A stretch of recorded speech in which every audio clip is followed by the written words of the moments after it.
What's going on, and welcome to the NBA DFS Q&A show. My name is Tom Vecchio. I'll be here for the next 30 minutes taking your questions about tonight's 11-game NBA slate. As always, this show is every Wednesday, 4 p.m. right here on the FanDuel, YouTube, Twitch, Twitter, and Facebook pages. Make sure to like, follow, subscribe on the given platform.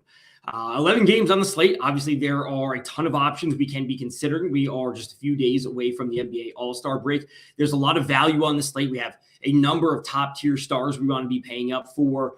The injury news on the slate is, pretty straightforward in terms of what we're looking at. There are a number of different players we need to be focusing on. LeBron James, John Morant. Morant didn't play last night. Van Vliet, Anthony Edwards left last night's game early.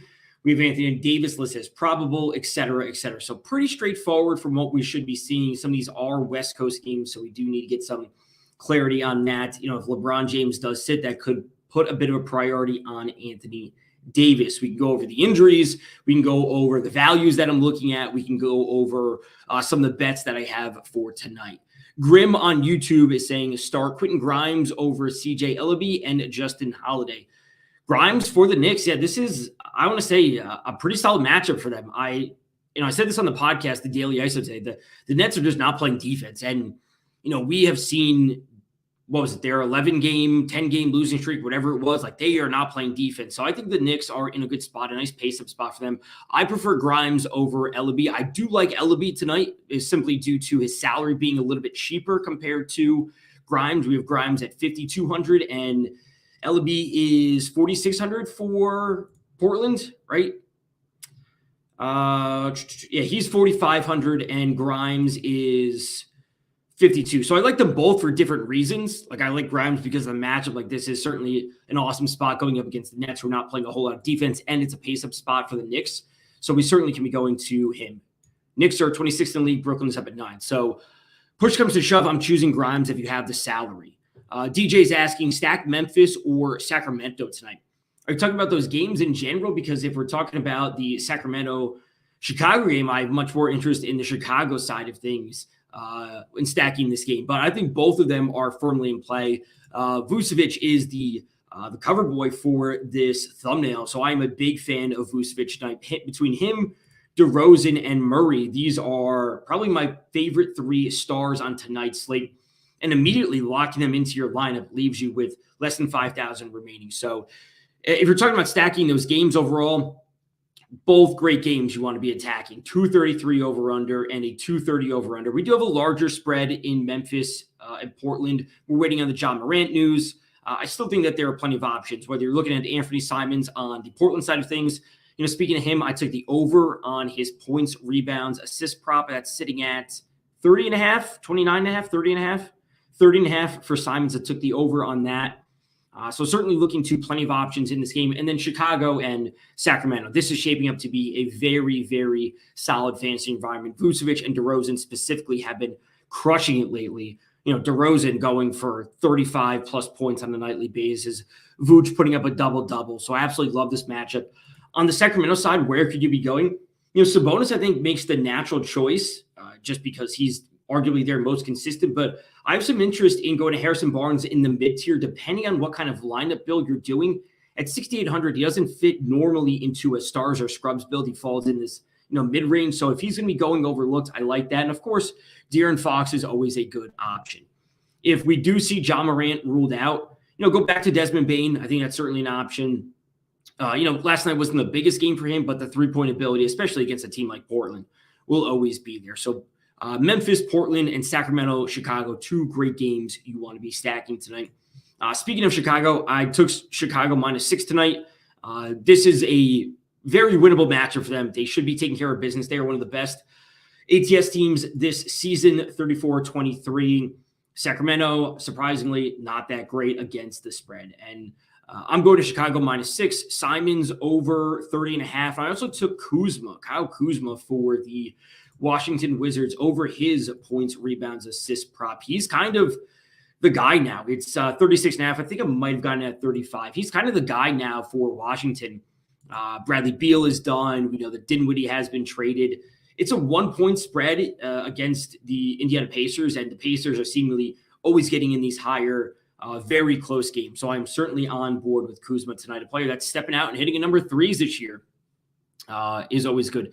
Sengun should be a good low price play with Wood out. So Wood is listed as doubtful, if I remember correctly. It's just he's questionable for tonight. So Alperen Sengun for the Rockets would be a very solid play. Yeah, we just need a confirmation on Wood. He is listed as questionable, not officially out, but I'm totally on, along the same lines as you, on board with Joseph saying that Alperen Sengun for the Houston Rockets as a bit of a value play. 5,100, totally going to him at center/power forward. It is a West Coast game, so leave yourself that, that flexibility. Like, okay, if Wood is actually ruled in, where am I going to be pivoting? What am I going to be shifting around?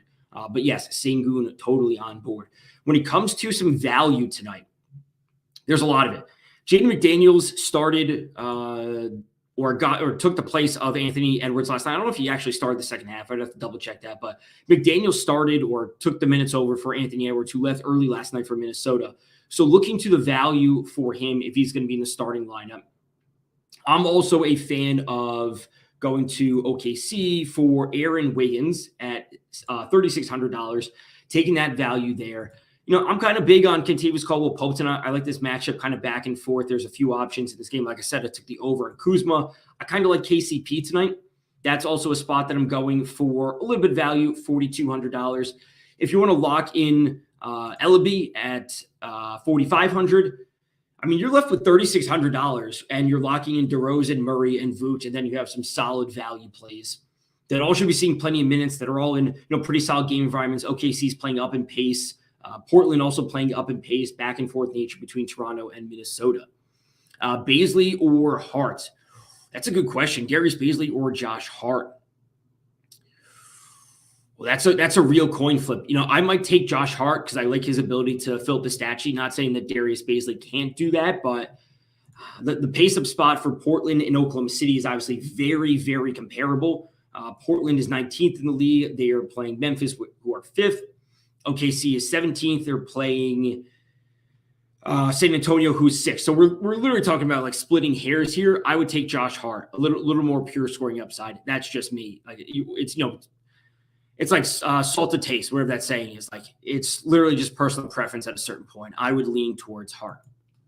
But they're both very solid options. Obviously, new roles for both of them. The trades on Portland, Lillard's still out. McCollum's gone on OKC. We know they're dealing with a number of injuries with SGA still out. Luke Dort is out. Kenrich Williams is out, et cetera, et cetera. So there's certainly an opening for both of those players. I know that I have exposure to both of them in the first run-through of the 25 lineups that I made so far to start. That's where I am going with a lot of the plays, focusing in on these higher over-under games. This game like Detroit and Boston, like this is a game I have very, very little, if any, interest in. There's a chance that we do see some minutes for Peyton Pritchard tonight, just because Marcus Smart is listed as doubtful. As I mentioned on the podcast today, they're coming off this huge win last night against Philadelphia. They don't play tomorrow night.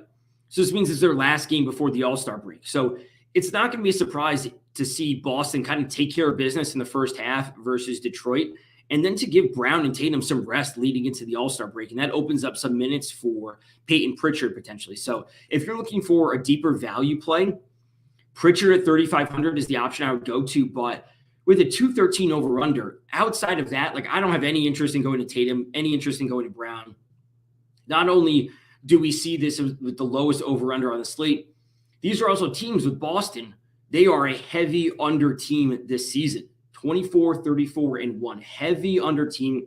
And Detroit is even, or slightly less than even, 28, 28, and 1.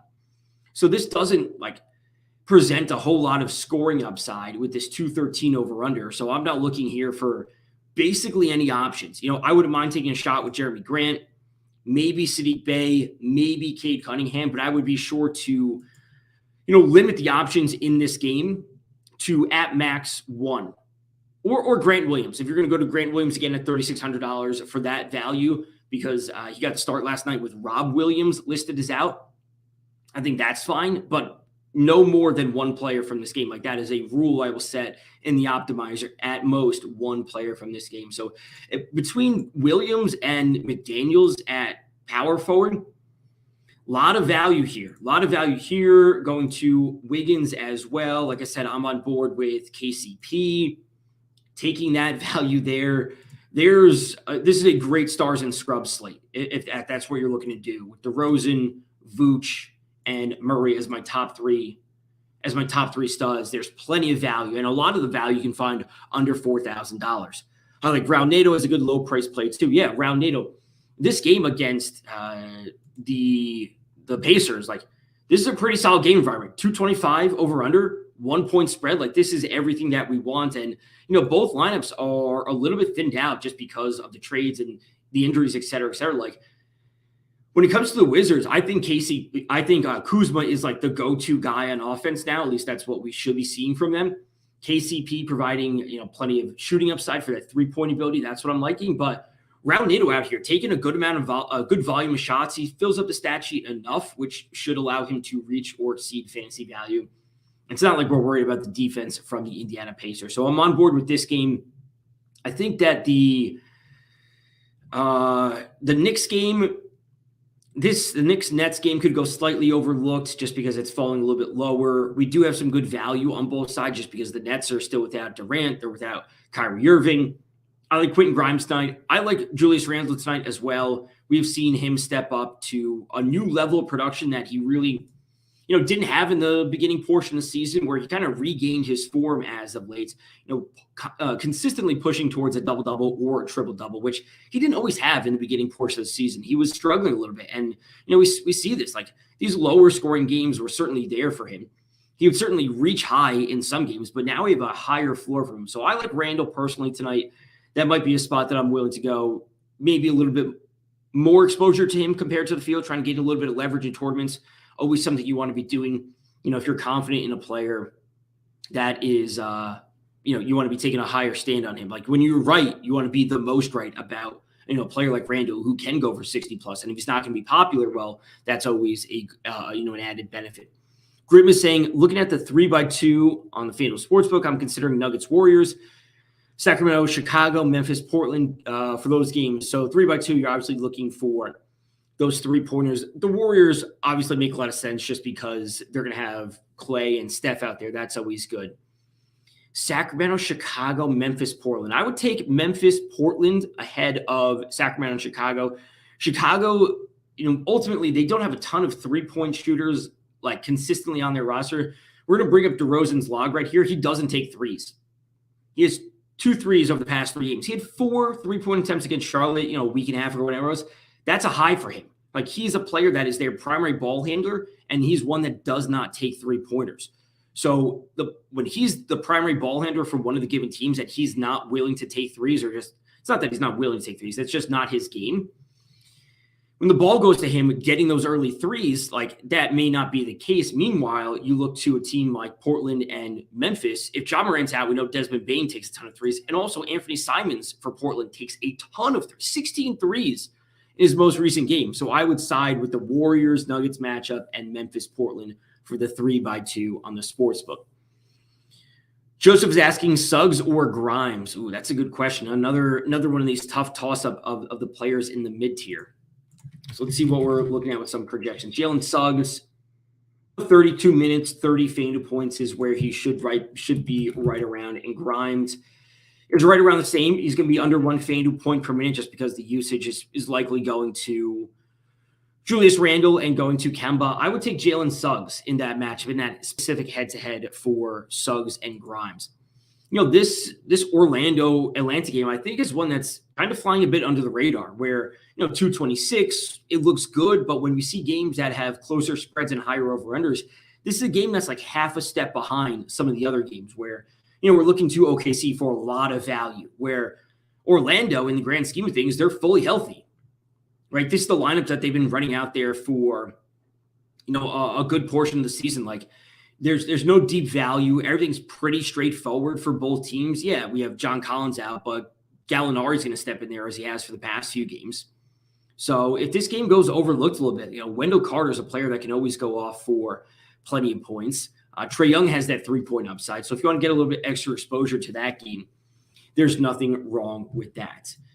So the injuries, again, if you were attempting to play or you are interested in playing LeBron James, be aware, very minor, that's Thursday game, all non-important. So if you're playing LeBron James, right, and it's one of the West Coast games, this is something that you have to obviously have pre-planned, like where you're going to be going if you have LeBron in your lineups and he gets ruled out. The natural pivot would be to have Anthony Davis, where you have him at power. You would have LeBron at power forward.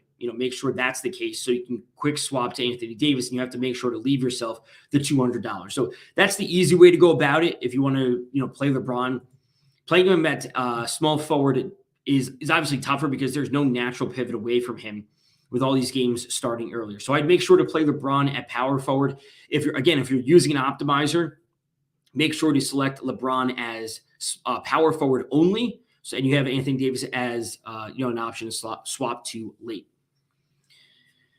Joseph's asking, I'm paid up for Trae and Jokic, so trying to fit in some mid and low price players. Yeah, totally. We want that scoring upside. Jokic is always a player that can have a ceiling that like no one else can reach for, right? And we've seen this over the past few seasons where I like Vucevic tonight, like he's the cover boy on this show for a reason. Like the matchup for him against Sacramento is phenomenal. Sacramento is second worst in the league against center. So I love Vooch tonight. He's been unbelievably consistent, but Vooch probably isn't going for 75 points, right? Like that's something that Jokic could do like pretty consistently and no one would be too shocked. Like Vooch going for 70 points, that would be a huge game for him. He's more realistically in like the 45 to 60 point range. Like that's where we should be seeing Vucevic.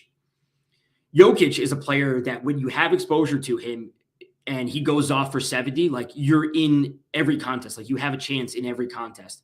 So I love Jokic tonight. I know I'm going to have plenty of exposure to him. For me, it's Vooch, Jokic, and then Towns in that order when it comes to centers. And those are center-specific plays, not players that have dual position eligibility. DJ is asking, can I explain the 3x2? So this is the 3x2. It's one of the specials on the FanDuel Sportsbook. 2 plus 3s in the first 3 minutes. So you're saying, will there be 2 3-pointers, at least 2 3-pointers made in the first 3 minutes of the given game? So you can look to parlay them. You can say, obviously, it's a yes or no prop. So you can choose which props which games have the best lines. If you're looking for some of those, as Grim brought up before about the 3x2, Nuggets, Warriors, obviously a little bit of juice because we're dealing with some 3-point shooters in that game. Blazers, Grizzlies, like it at plus money. Like I said, there's some 3-point shooters on both sides. The other one was Sacramento Bulls. This is at minus 132, a little bit more juice than the other two. But I would prefer taking a little bit of extra plus money for the Blazers and the Grizzlies. So it's just a simple promotion for the sportsbook. And then the second part is, how do I feel about Jonathan Kuminga over Crowder, or should I spend up on Winslow? I think Jonathan Kuminga is an awesome option. Both in real life basketball, being named to the Rising Stars game earlier today, I believe. And then obviously in fantasy basketball, getting playing production as of late for Golden State, stepping into the starting lineup because Draymond Green and Andre Iguodala are both out. 5,600, consistent production from him for the most part. Like he's going to have some of these lower games where he doesn't do as much in the pure scoring. And that's something you generally have to embrace. We just have to take into context the offense that he's in, right? He's not sharing an offense with Steph Curry. He's sharing an offense with Klay Thompson, who may not always be consistent, but he is a player that obviously, demands the ball a good amount. Is going to be taking a decent amount of shots. And then, of course, Andrew Wiggins, a player that's also going to be taking a good amount of shots. So I like Kuminga for his potential upside, especially at his salary, only 5,600. Grim is asking, take the Lakers spread tonight. It's at 5, right? 5 or 5.5 tonight for the Lakers. It's 4.5 now. Okay. They're on what, a 3-game losing streak, 4-game losing streak? 4.5. It obviously depends on the LeBron news, right? And I have a tough time betting the Lakers plus 4.5 without the full health of LeBron James, because let's just be realistic about it. Even with LeBron, the Lakers are really average this season.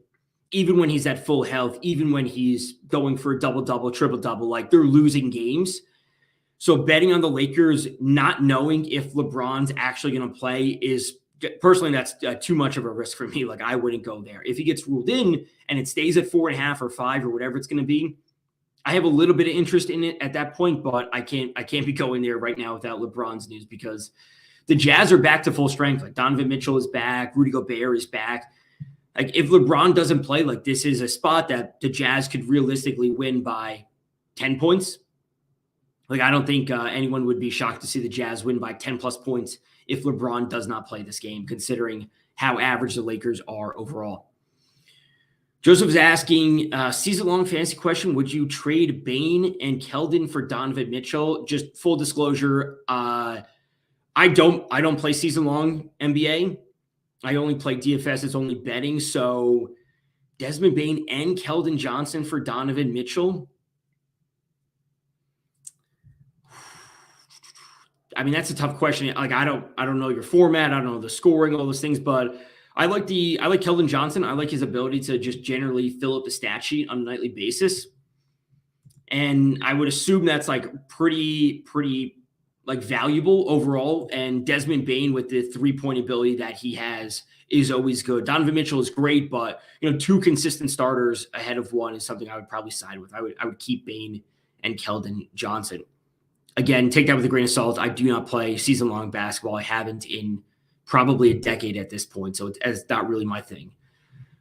So tonight's slate, again, LeBron James news, circling back on the Lakers spread question.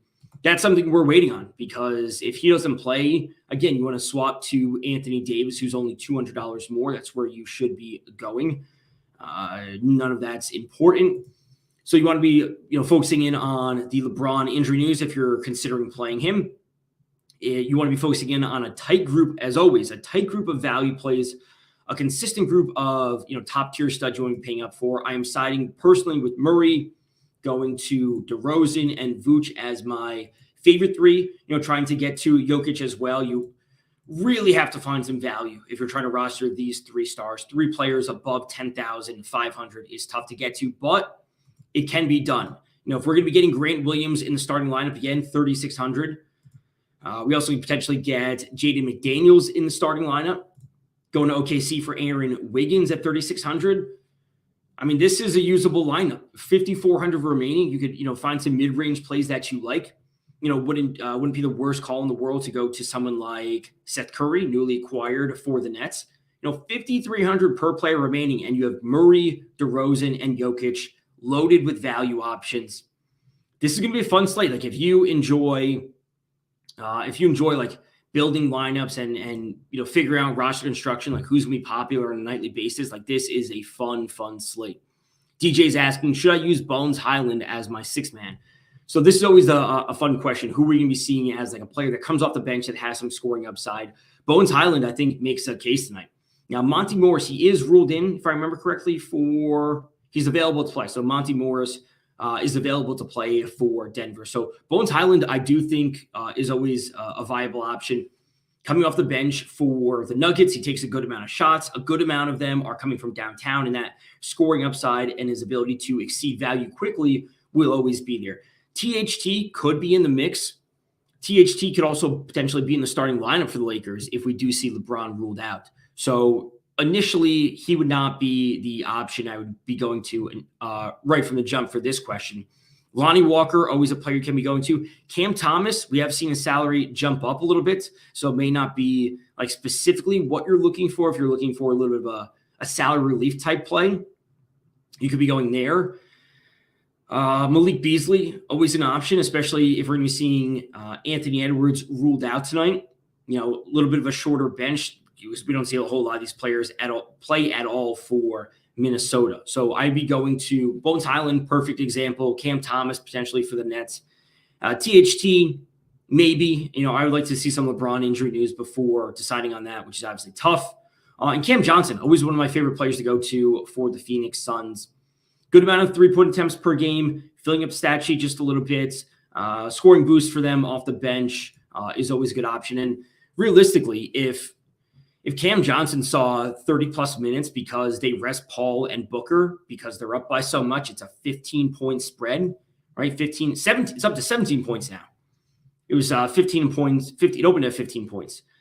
If the Suns blow the Rockets out and they rest Paul and Booker, the few days before the All-Star break, I don't think that's too much of a stretch. And Cam Johnson sees 25, 30 minutes off the bench just because it's such a blowout. He would be a player I would be very excited to have in my player allocation at only 44. How are you on Zaire Williams as a salary saver? He's okay in the grand scheme of things. He's a player that really doesn't always move the needle for me. Memphis, Zaire Williams. Obviously, the salary is great. The problem is he's not a shooter really for Memphis. Even when Ja Morant is out, he's not doing a whole lot. He's well under 1 FanDuel point per minute, even in ideal scenarios.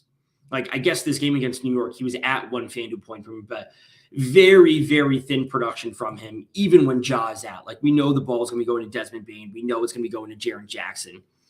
So I am not on Zaire Williams. Him, Eric Gordon, Tony Snell at times. If you've been playing NBA DFS over the past few seasons, Gordon, Snell, some of these players, just not players I traditionally go to. They just aren't primary scorers.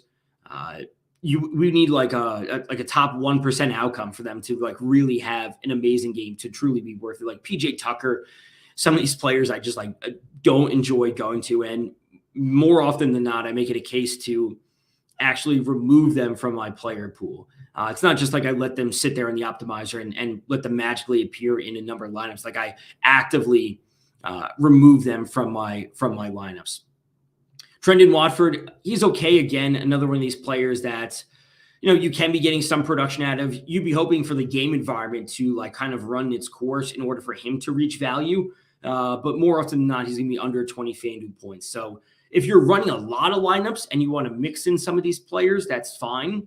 You want to add them to your core of value plays, that's fine. But if you're running 1, 3, you're doing one lineup, you're doing a 3 max, 5, 10, these players probably don't make the cut for me. Zaire Williams, Wofford, Gordon, whoever it might be. These players are very, very fringe to begin with. And Troy Brown, he's a player that's playing a decent amount of minutes for the Bulls, up in the low 20s, mid 20s in some of these games. He's still barely producing. So not players I have a whole lot of interest in on most nights. So again, LeBron news, very big on tonight's slates. Van Vliet, that news is actually, pretty big for the Toronto Raptors. He's still listed as questionable. If he's out, you want to be focusing in on Gary Trent, more Pascal Siakam. Ja Morant didn't play last night. Update on him. We're going to go back to Desmond Bane, Anthony Edwards. If he's out, we should be seeing Jaden McDaniels get the start. And LeBron James, if he is out, we want to be going to Anthony Davis. Very simple swap again between Davis, going to Davis from LeBron if you're playing them at the power forward position. So keep that in mind. Keep them at power forward so we get this injury news since it's on the West Coast. As a recap, so far for the betting, I took the over on Anthony Simons, over 30.5 points, rebounds, assists combined, over on Simons. I took the Bulls -6 and the over on Kuzma, points, rebounds, assists, which is sitting at 36.5. So those are my 3 bets so far for tonight. Next week, the NBA is still on break, so we will not be here. We will pick up following the All-Star break. As always, Wednesdays, except for next week, on the FanDuel YouTube, Twitch, Twitter, and Facebook page. You can follow me on Twitter at DFS_Tom. Until next time, good luck in your contests.